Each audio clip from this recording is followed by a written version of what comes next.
Leyna, I'm so happy to see you and to have this time with this Learn to Listen series. So thank you for your yes for the interview. Definitely. Thank you so much for having me. I just have loved seeing everyone that's been on here and have been blessed by so many different people's testimonies. So thank you so much for having me. Yeah, it's been wonderful just to get to hear different insight from different people with what, they were led to share.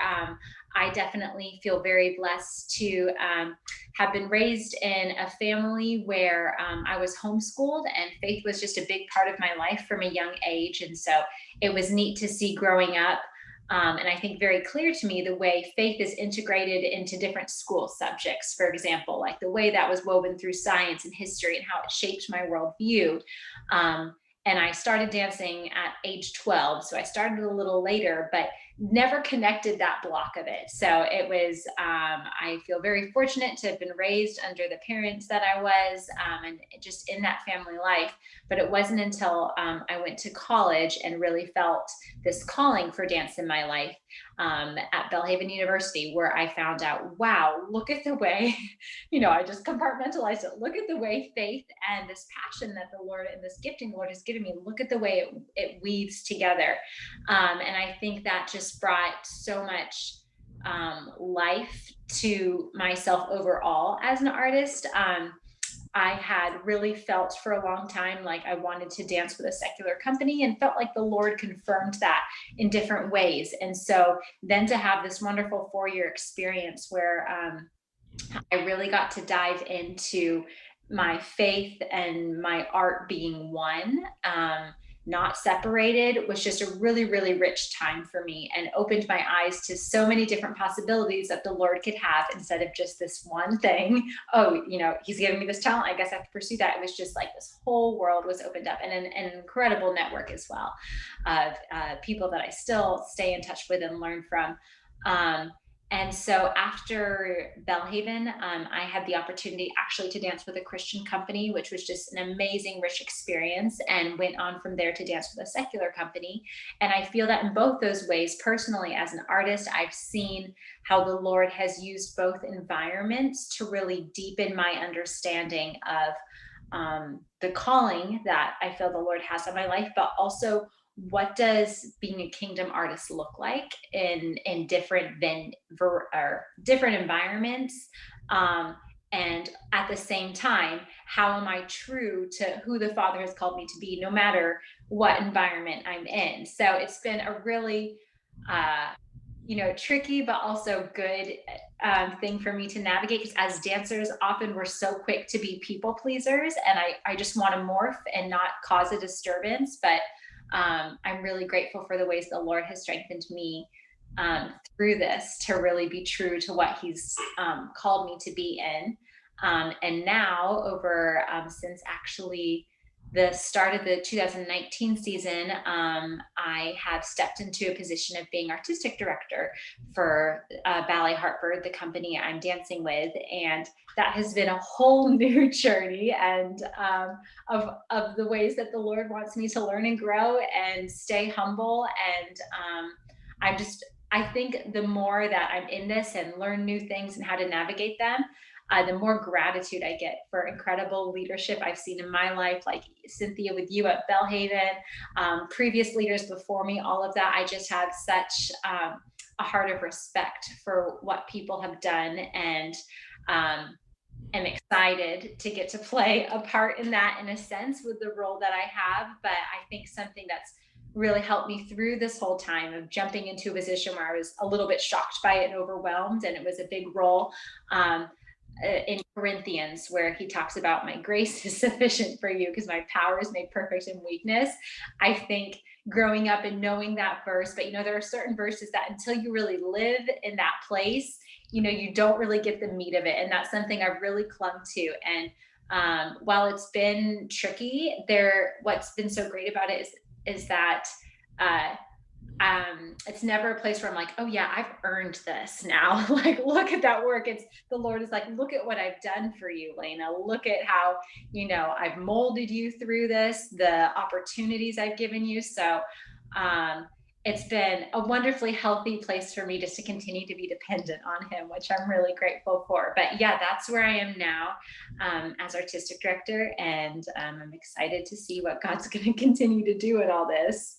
That's so fabulous. Well, going back, I mean, the school, college years definitely was there during all four of those years for you, and having opportunity to be able to work together some, and also having the opportunity just to watch that integration of your faith.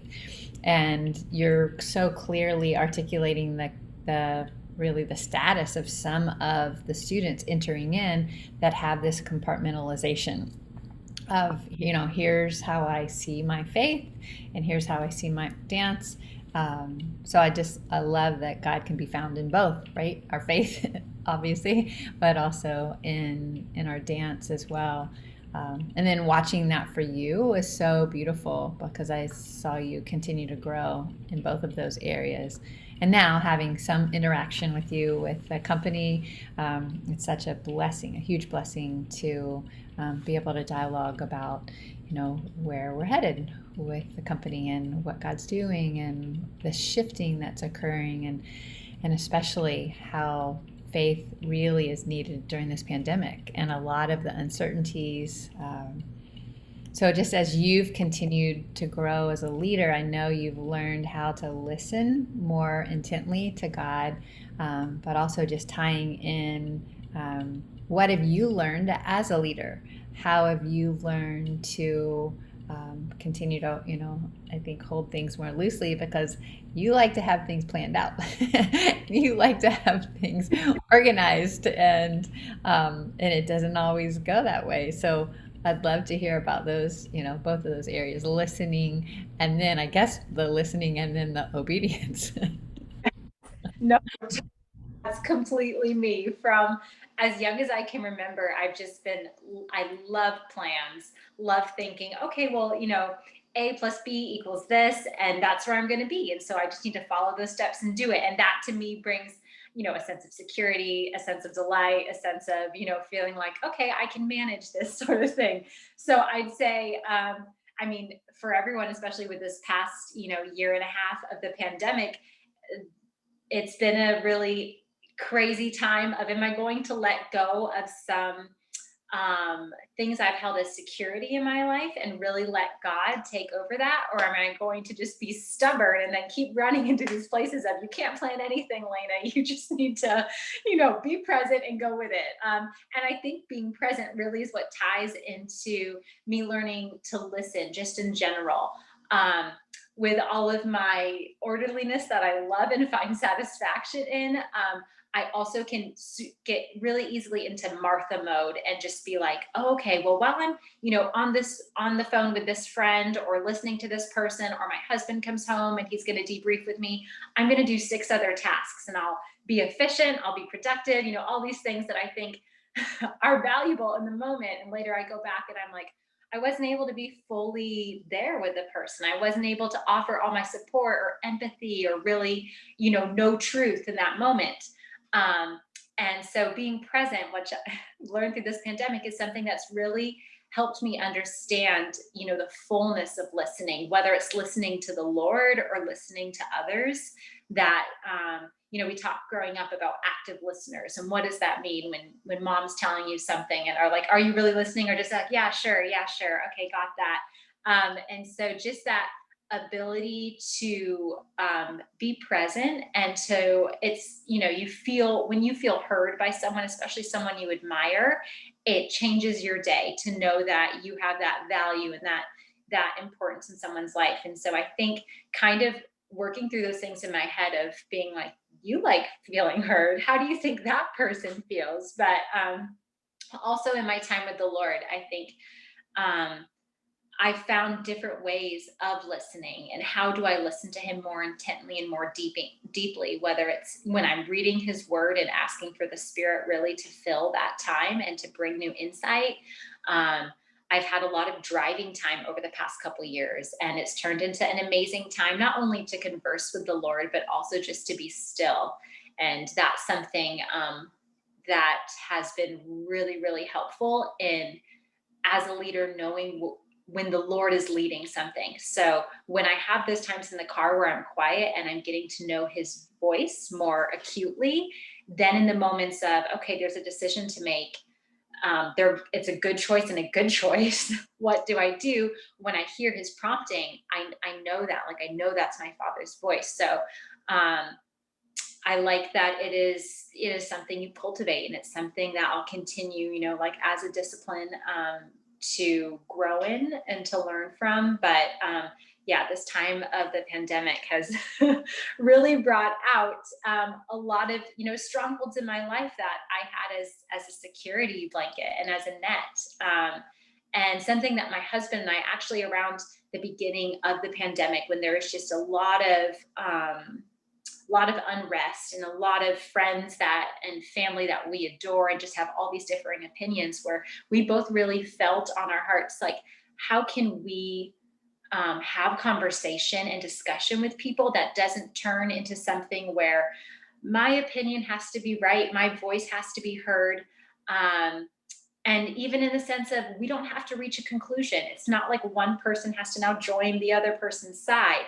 And so we really, as a couple, talked about, how do we cultivate that in our friends? And we tried, or what we've been doing is having, like, this discussion over dinner, is inviting people into our home and creating a space where we can both share. And I think that's where I learned more about listening, is how can I hear them? And sure, maybe I don't agree with everything that they say, but it doesn't diminish who I think that person is at all. And it can be easy when we get stuck with what we feel is right, to lose sight of the other person on the other side of that argument or that opinion. So those are, yeah, a few ways that I've been trying to listen in the midst of this. And I think in leadership with Ballet Hartford over this year and a half, is having this really wonderful moment of complete dependence on God. And it was in a daily sort of sense. And, as everyone experienced, okay, we're going with plan A, we're going with plan B, we're going with plan C, and being able to, in the business term, pivot, that highly used word, pivoting here and there.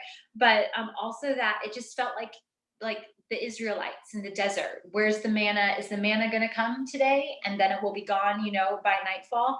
And it was very much a time of depending on the Lord.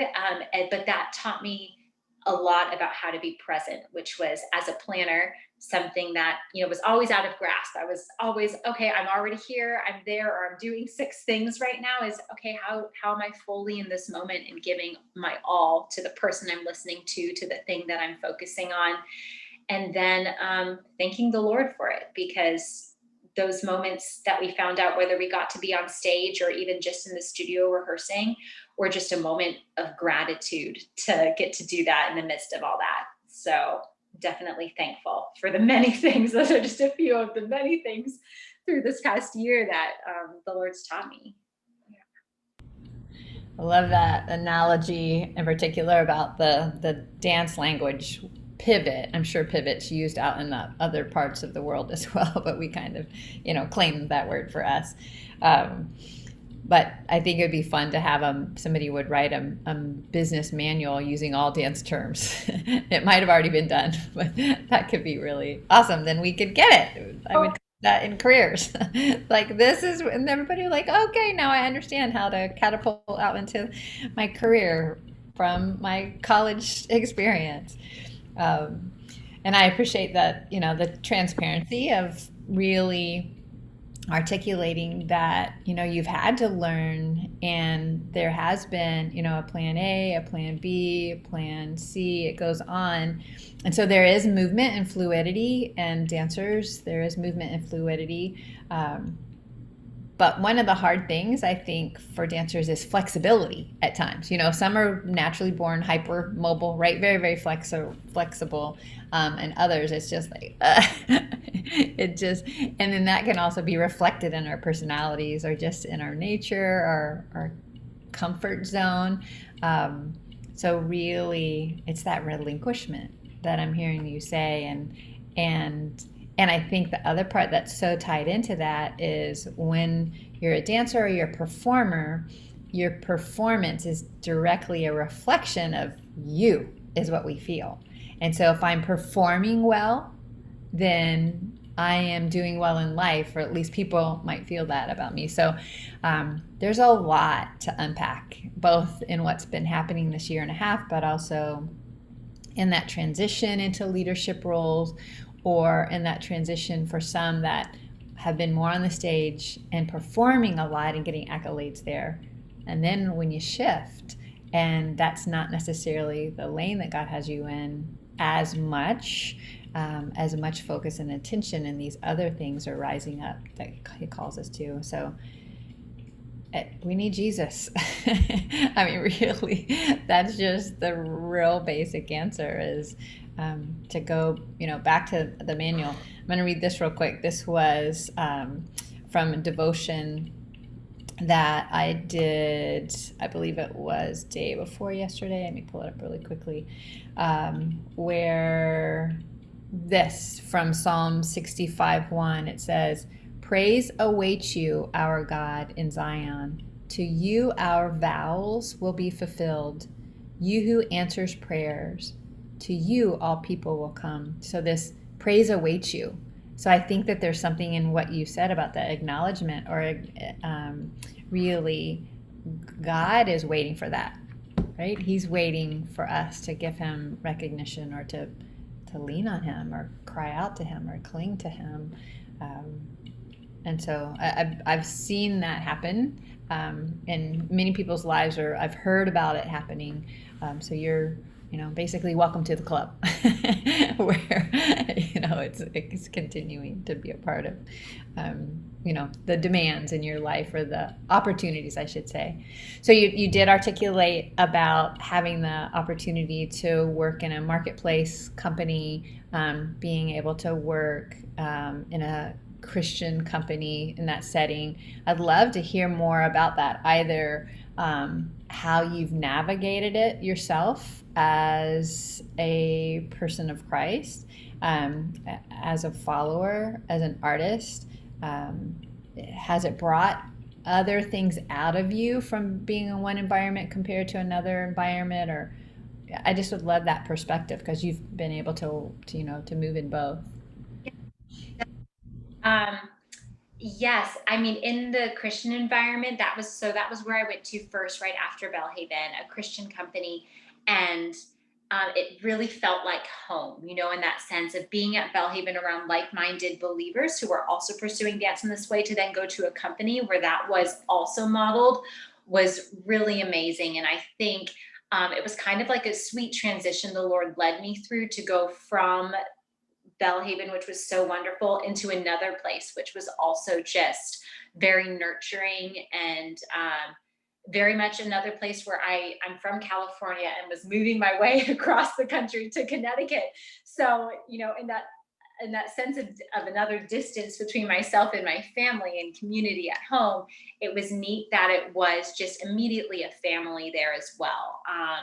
And I think during that time, stepping out in my first few years as a professional dancer, it was a huge blessing to be in a safe place, in a place where I felt like, okay, I can truly be who the Lord has called me to be. So to be there for a few years, and then to transition into a company that started faith-based but ended up becoming a secular company, I think that's where I learned, more deeply about the way that we give our testimony by doing life with people. And so before, where I had been able to, in the dance, even, if it was to worship music, or had, very much a biblical nature, yes, okay, pouring myself into that as a believer, I see that, as a daughter. And then we're moving into something where, hey, perhaps this work that we're doing is not something that, I really connect with, even on an artistic level. I found in some ways for myself, so as an artist, when I had work that I didn't really connect with, or maybe, wasn't totally on board with what the choreographer was going with in a secular sense, I could take that work, and sometimes, to fill myself as an artist, I would put it to my own music, outside of rehearsal, put it to a worship song or something like that. And that could help me find the life that I knew the Lord wants me to bring to it, but sometimes I would just hit a block. So I know that was a really helpful practice as an artist, um, in that sense. But with people and coworkers in particular, I think I found, hey, instead of, yes, the Lord calls some people to him at an altar call, and it's in a congregation and it's a lot of people, and that's wonderful. But the people that sometimes he calls by a friendship or by, maybe even not being that close, but the example that you are in that rehearsal, in that class, like how has the Lord called me to be just as a dancer in this, is another way that we reflect him. And I think I got to understand a little more deeply of the heaviness of that, in a sense, in the Christian environment. That's lifted almost in a way. And then there I was like, oh my gosh, well, they know I'm a believer. And oh, I just did that in class, or I did this, or am I working hard enough? Do they, do they know? And so there was definitely a heaviness in that, but also I think at the same time, um, the Lord sweetens it by the fruit. Like you get to see tangible fruit in that. And yes, not all the friendships, work out with this happy ending sort of picture, but it's really neat to go through a season or a few seasons with a person and see what the Lord does. And maybe it's not them turning their heart over to God right now, but you get to see seeds planted and just these tiny little sprouts. And it's really rewarding. And I think, when I was in college and really felt that the Lord was drawing me to a secular company, part of it, I felt like, oh, be salt, be salt, be salt, and be light in a dark place. And I think that that is part of the calling that I was feeling, is that the fulfillment that I feel in those relationships has just been really, really special, and a way that the Lord, has definitely used it to point things out in my own life. When I was noting about that heaviness of of the burden, at the same time, it calls you to sharpen up as a believer. And I think now, as this in this position as a leader, eyes are on you. You know, there's a weight to that, but we are where he puts us, and I'm grateful for the placement right now. Yeah.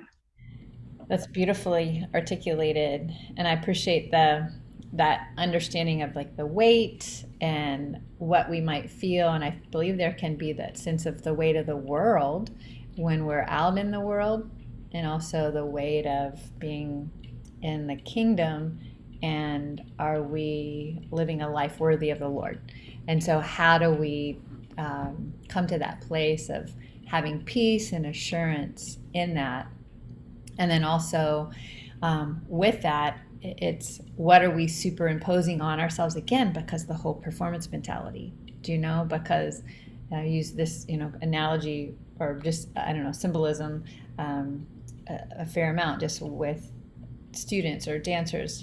Here's where God is calling you to this standard here, and that's you are enough. And then you're thinking, okay, God, I'm going to go here. It's going to be just a little higher, because you might not be really challenging me enough, God, or I can do more.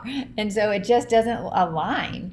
And so when we can get to that place to say, okay, God, I see you, I'm going to meet you in that place. And when it comes together, it's just so amazing and so beautiful.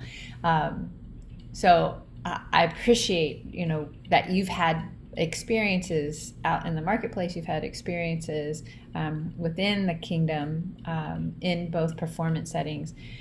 Another area I'd love for you to speak towards, because when something shifts, as it has with Bally Hartford, which was not that before, and had this whole ethos and foundation that was much more biblical in the context of the written mission, and then here we are in a different mission.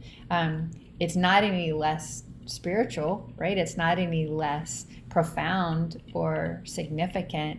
It just, there's some words that have shifted, but the artistry and the gift giving and the generosity and the service, the standard, it's just equal, right? So I think you can speak towards when that shift happens, in particular in the church.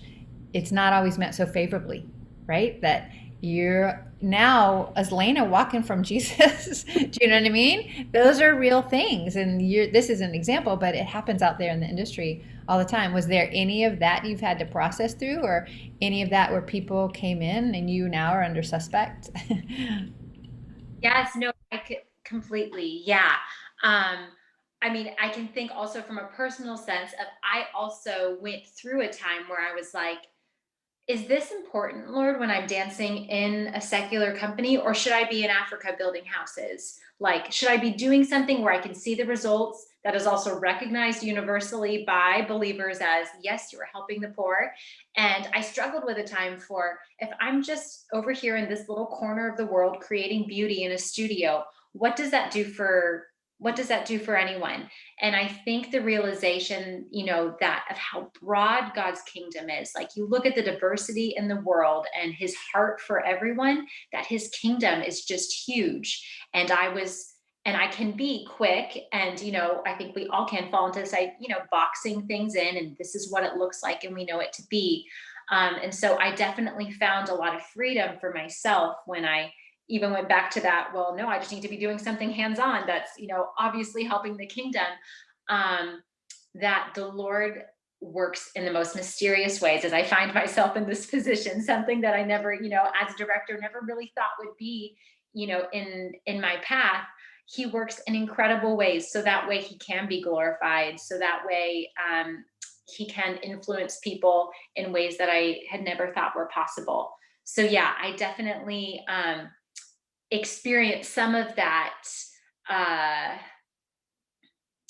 not judgment, but just, quick, like, oh, what does that mean? What are you doing? And I think I started to question it myself, like I was saying, with, is what I'm doing valid for the kingdom, God? And he's just brought a really great understanding. I love what you spoke to just a minute ago, about, equally the importance of it. One doesn't look down on the other. In the Lord's kingdom, there's such equality because of,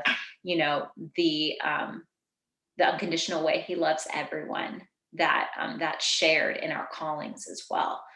We don't look down on the other, but I definitely think that as a leader, one thing that I've done this past year was, since I stepped into this position and, didn't really ever think of myself in a leadership type. Like I loved being a supporter to the leader. I thought that was wonderful. I loved getting to see someone's vision and try to help make that possible. And so this past year I did, just like in my time in the morning, would read through King David and look at, hey, let's look at an example of a leader in the Bible. And previous to that, I'd been so fortunate to have leaders, whether in my family or through Betsy or yourself, leaders who really serve or led with service.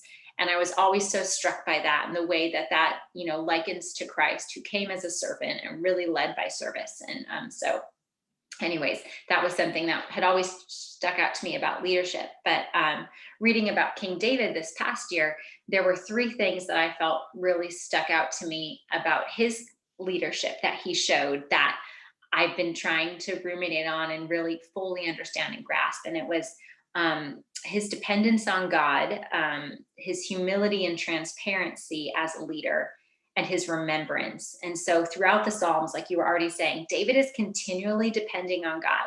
I mean, he's met with all sorts of things through his time as king, big and small. And when I first took this position, I had spoken with Abigail Hardy, and she had talked about how, with Zion, she and Vincent say, this is the Lord's company, and what do you want us to do? And I was like, oh, that's such great perspective, to not have to be like hands clasped around it and, okay, I have to make this thing continue because there's been such a great precedent before me. How do I carry that on? But to be like, okay, Lord, and that, really started that whole deeper listening journey as a leader, to be, what do you want this to be and to do? And then COVID helped with the whole depending on God for the moment, for the day. And then in humility mixed with transparency in David's life, the accountability that he had to mentors with mistakes. But I also just really feel leaders set the environment of what's in front of them, and just really felt the need for an environment I mean, the dance world can be so many things, some of them fantastic, some of them not healthy at all. And I really felt the need to set an environment that is healthy and supportive and, yeah, strives for excellence. And yeah, there is that, healthy spirit of we're pushing each other. We're all going for this, but we're all working in the same direction. And so I felt that wisdom in transparency with what, I shared, and that humility and that approach really helped build that. I was talking about David, remembrance. The final thing that I think really stuck out to me about his leadership was it talks toward the end of his life. There was a successor of someone, and generations before they had shown David kindness. And here we are with the grandchildren, the great grandchildren, and he's remembering what, the people before them had done. And stepping into this position, looking at what the leaders before me have done, and even in the city of Hartford, what has been done here, I think really helps me lead in this place of gratitude and respect for what's going on around me, and not feeling like this need to, I have to assert who I am and what we are. Like, I'm just thankful for the place that, Ballet Hartford holds in this grand scheme, and for what God wants to, he'll do with that as he will. But it doesn't need to overpower or overshadow it. It needs to remember, we look back to history in order to move on in our life and not repeat similar mistakes. We need to be able to see, what's around us and honor that, and then keep going as he leads. I think I got off on a tangent, but that's something that had really stuck out to me about leadership this past year.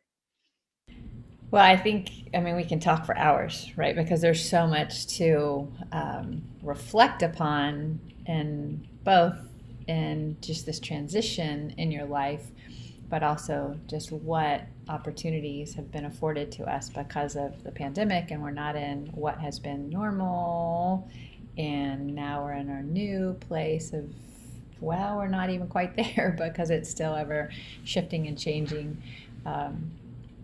And the artist, when really in tune with a part of the makeup of being an artist, there's an emotional component, right? Being connected in that way, both in how we feel and can feel so deeply, but also how can we project out, either through our craftswomanship as a choreographer or as an artist performer, being able to evoke something of authenticity in a character role, or just that really helps people to feel. So we haven't known exactly how to completely feel this whole year and a half, right? Because it's not the same the month before, and it's not going to necessarily be the same the next 2 months from now. It keeps evolving. So being able to navigate through that, I think, can really draw on us to mature in different types of ways, which I think is so important. And then that whole part of feeling like, are we, good contributors to humanity? And I totally identify with that. I remember this was back some years ago, and at the university, there's a weekly chapel gathering, and there's sometimes speakers that come in. And this particular Tuesday morning, this one guy came in, and he was a missionary over in India, and what he was doing was wanting to go there to serve, but he knew he needed to do something, to teach something, to train about something. And so basically he learned how to crochet, and he learned how to make these hats. And so another buddy came over and said, yeah, I want to learn how to do that too. And so they both learned how to crochet these hats, and they became the crochet kids. Then these inner city, very, very, very impoverished children would come and learned how to make hats as well, crochet these hats, and then they learned a trade so they could sell them, and it could just raise their level of income. So all to say, as I'm sitting there listening to his story, I'm thinking, dance schmance, and I don't ever care if I want to dance again. I need to go to India. I don't know how to crochet, but that has purpose. And so it's really something I think that we just have to keep coming back to our own calling, because for them, they could listen to probably some dancer stories and think, oh gosh, I'd love to learn how to dance. And then I could bring that to these kids. That'd be something else of worth and value. So um, I think it's a good question to ask, right? In that place of always wanting to have a seeking heart to serve God and to be open to how He wants us to reflect Him in different opportunities and environments. But He also calls us and sets us apart. And I'm so thankful He's called you.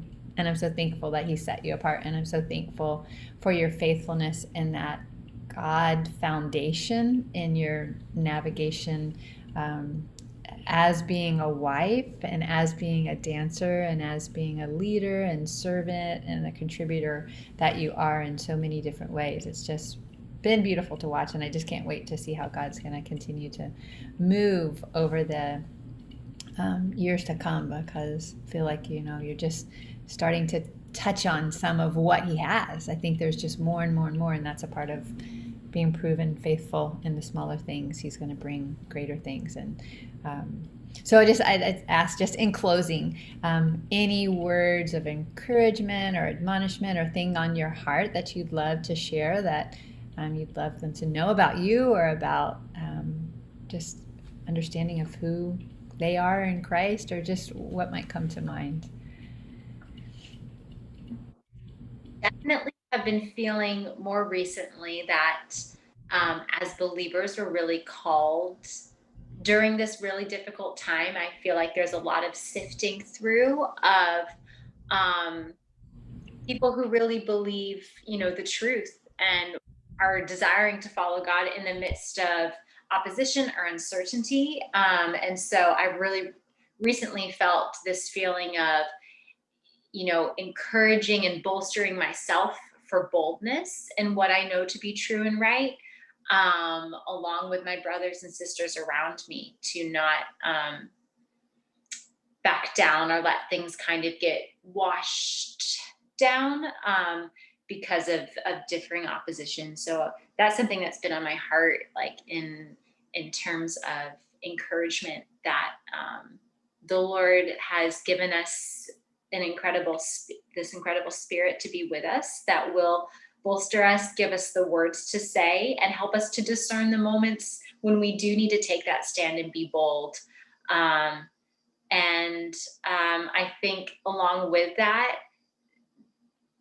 He's just shown how worthy He is of our efforts. So in this time of us still trying to pivot and all the other dancer terms of figure out is there a next season? What does that look like? Whether we only get to rehearse or we get up till the day of the performance, and all of that, He's worthy of that time, the time that we spent preparing for it, regardless of if the finished product happened. He's asking, I remember when COVID started, I really felt like the Lord was saying, I want to be glorified in this. And I mean, He wants us there, glorifying Him again and again. And so in those moments of working towards something that in a worldly sense, if it doesn't have the performance, or, we worked all so hard for not, but we didn't, He's worthy of the unseen things, of the behind the scenes.